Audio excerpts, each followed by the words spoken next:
Hello there guys, Bilbo10,000 here, bringing you another Mag Mammal 2 video, and today, this is episode 47 I believe, and we are heading to the second... Wait a minute, that sign up there is not in front of a teleporter. What are you? Who are you? Shortcut to top. Oh, okay. Alright. So, this is the 9th place Mag Mammal 2 level, and it's by Savordes, and it's Komasu Temple. Score 41.2, 45, 41, 46, 34, 40. And it's 1 energy element, 3 noble nickels. Let's go. So this one is really interesting. We've got Nightman music, we've got Pharaohman assets, we've got these beautiful moving clouds. It is very atmospheric. And my personal favorite thing about this level is probably the design. Just, it feels so different to everything else. I really love those clouds as well, so it's a shame we don't actually get to see them much in the level. So here, let's grab our wheel cutter so we can go and grab that E-tank. So basically, the main gimmick of this level is that all of our dogs and all of our items except for the Sakagane have been disabled. So we have to use all of our items to try and, well, all of our platforming skills and our items to kind of keep ourselves alive. And there's a few extra platforming challenges thrown in for good measure. Firstly, there's this one. But luckily there is a checkpoint in the room behind us, so we won't actually have any problems, assuming bad things happen, and we've already got the noble nickel. This one's all about the timing. As long as you get the timing down, it's really not that difficult. Just don't jump from the top of the ladder. Head up here, and you want to kill this fan fiend. By the way, these fan fiends, some of them actually pull you in, and some of them pull you out. So, you've actually got two very different, things to worry about when it comes to them, because you don't know, one, whether they're going to pull you in or out, and two, if they're pulling you in, it kind of makes the whole dynamic between them a lot different than, you know, it usually would be. Or you can just skip past him, because this is all for a noble nickel, to be fair. Wait for it. Wait for it. There we go. My bee, you did well. And I hit the ceiling. That's a bit of an iffy one, because if you stand on that platform, you will actually die if it hits the bottom, because it actually goes low enough into the spikes, which is a little bit concerning.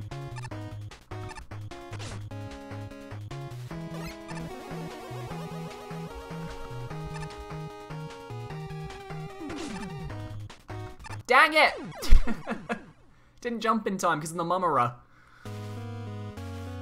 I will not kid you though, I managed to do this noble nickel fairly easily during my first playthroughs of this. Because I've obviously, as I said, done these levels before. I've done up to level 7, so this is actually kind of embarrassing in that kind of weird way. Thank you. There we go. Yeah, it's really not that difficult. I was making it a lot harder than it needed to be. And let's just quickly kill the fan fiend and continue on. So eventually we're going to get to the new gimmick of the stage, and yep, the gimmick of the stage is those moving platforms, which is very uncomfortable, and it gets very interesting towards the late stage. Mainly because there are some very interesting setups done with them that are both interesting and terrifying. The main thing, though, is that these platforms are going to be around spikes, and they are going to be trying to kill you. So you've got to be kind of careful with how you maneuver your way through the stage. Also, trying to figure out why walkers are actually a thing here. Not really sure why they're there.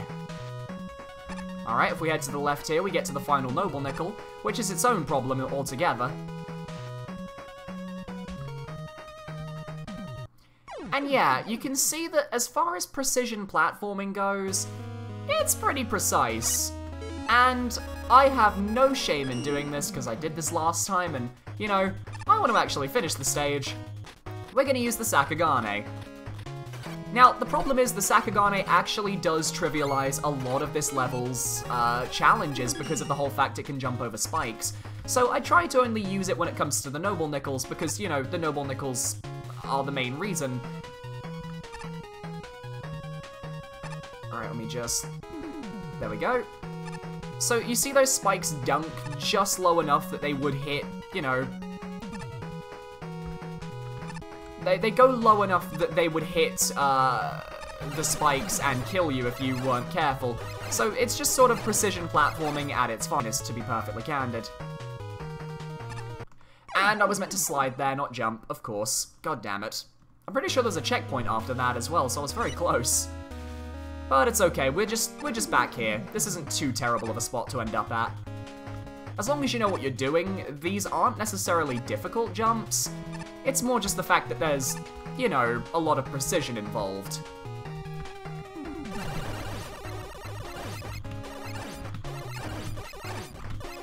There we go.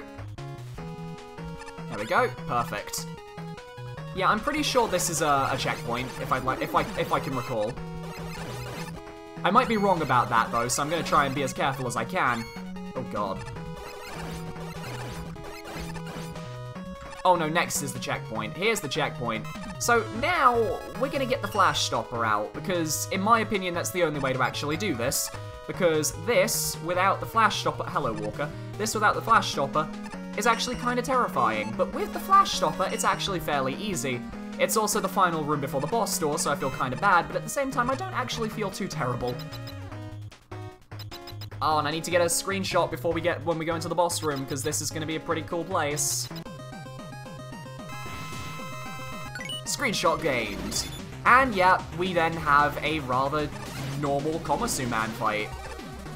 He fights just like he does in most of the levels in Mag Mammal 2, so he's not really that dangerous.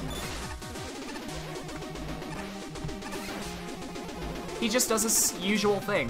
Lucky for him, he actually has invincibility frames this time. For if anyone who remembers the Tower of London level, he did not have invincibility frames, so he's probably grateful. Yeah, you're not gonna telefrag me, come on. And with that, Komasu Man is defeated. And that means, well, we've finished the level. A lot of those platforming challenges I skipped with weapons, and it's mainly because I know I'm not skilled enough to do them naturally, but I know that for people who want to try them naturally, it could be a very fun time. So anyway, I'm going to take a quick sip of my cup of tea, and then we're going to read the judges' comments. Snowrun Pyro, 45 out of 50. 6 out of 5 aesthetics though, oh my god, this level is amazing. It picks like 4 enemies in a single gimmick and makes a really great and creative level around them. The difficulty curve is excellent and makes sense, and the usage of the Tomahawk Man platforms is really great. The no-wall nickel rooms are hard but fair, and I really like the final stretch with the bajillion platforms. It's a really neat usage of them. Also, this is going to be like the one level I fangirl over the aesthetic, because seriously, this level looks amazing. It sets up a great atmosphere, and having the moon and the parallax clouds and mountains during the boss fight is such a great touch. Seriously though, this level is awesome. It plays great, it's designed really well, and it's overall just really nice, and all of it without any major custom assets. Juby Hornet, 41 out of 50. That was a really fun level. I really liked the cave story background and recolored Pharaohman tile set you used. It gave the level a sort of mystic feel to it. The boss room looked especially good. The no-more nickels were fairly easy to find, but incredibly hard to actually get. The last room with all the platforms was a bit extreme compared to the rest of the level. It really could have done without the laser shooting enemy. Angel, 46 out of 50. I love this level. It's really scary, but ultimately not too bad to traverse, making the end of each room all the more rewarding. It also limits itself to a small toolkit which works with the theme and supports it. I find it kind of sad how most of this level's challenges, especially later on, can be pretty much trivialized with the Sakagane or the Flash Stopper, but that's kind of missing out on the point. The stage, in my opinion, also works beautifully for Komasu Man himself. Dunno, to me, he seems like the kind of guy who'd put traps everywhere in his house. I feel like the level could have done a tiny bit more in terms of small optional areas for pickups, or more with its platforming challenges, but regardless, it feels super great to play and I like it a lot. Gariri, 34 out of 50. For a level filled with plenty of deadly traps that can only be avoided with precise movement, it's surprisingly not as bad as you'd expect. It doesn't give the level a pass though, as you would still end up constantly dying to the mediocre level design, especially when trying to get the noble nickels. Despite that, the stage looks beautifully inspired, and the boss fight is quite decent, and I still found myself enjoying parts of the level. Gonna have to disagree with you there, Gariri. I don't think the level design is mediocre when it comes to the noble nickels. You have checkpoints right where the noble nickels are, and the point of them is to provide a platforming challenge where you have to do the timing right. That's not mediocre level design, that's providing a challenge. Ace Spark, 40 out of 50. This is instant death done right, folks. How to take a single gimmick and squeeze it for all it's worth? For a stage that's almost solely dev kit, there's some really good stuff here. Absolutely perfect checkpoint placement, nice and challenging noble nickels, surprisingly varied platforming challenges, considering the gimmick, a few really clever, almost comical moments, the walker at the end there made me laugh due to sheer bizarreness. Design-wise, I cannot fault the stage very much. Your biggest hurdle is theming. Not enough was done to make the stage fit Komusu Man. The tile set, look up say a tile set for a dojo, the enemy set and the music did nothing to help, as they are all just very generic and not really thematic. This feeling of being generic applies to the stage also, as you could have put any Robot Master at the end. Still, you see the scores. This is a minor issue. If this is how you pull off instant death, I'd love to see future stuff by you. I have a few things I want to say about this level. I really like the theming and I like the design, however, I feel like it didn't really give temple, it gave ancient ruin. I liked how in the room before the massive room where I did the flash stopper, you had a little statue of Komusu Man. Add that in other places. This is Komusu Man's temple. Just kind of, you know, put some extra design around, make it feel like a temple as opposed to a ruin, and I think it would have been more aesthetically pleasing. As far as the gameplay goes, I like the noble nickels. I wasn't the biggest fan of the overall gimmick though. I felt like it was interesting, unique, and done right, but at the same time, it just didn't really appeal to me on a personal level, and as such, I just couldn't really get behind it. I also felt that because of how the platforms go under the ground, it kind of looked a little bit messy. It kind of took me out of the immersion, because you see this platform going through the walls and through the spikes, and it's like, it just looks a bit odd, you know? Maybe recoloring those platforms into a purple texture would have been interesting, though, to maybe fit with the theme a bit more, because the bright green lime didn't really fit with the stage at all. But overall, I really enjoyed it, though I can't help but wonder how this stage was above Boil Man, because I felt Boil Man was personally a little bit stronger, but that is an opinion, and this is still a pretty good stage. Anyway, thank you very much for watching, guys. I hope you guys enjoyed. In the next episode, we'll be taking on the number 8 stage in the contest. Thanks so much for watching, and I'll see you next time. Goodbye.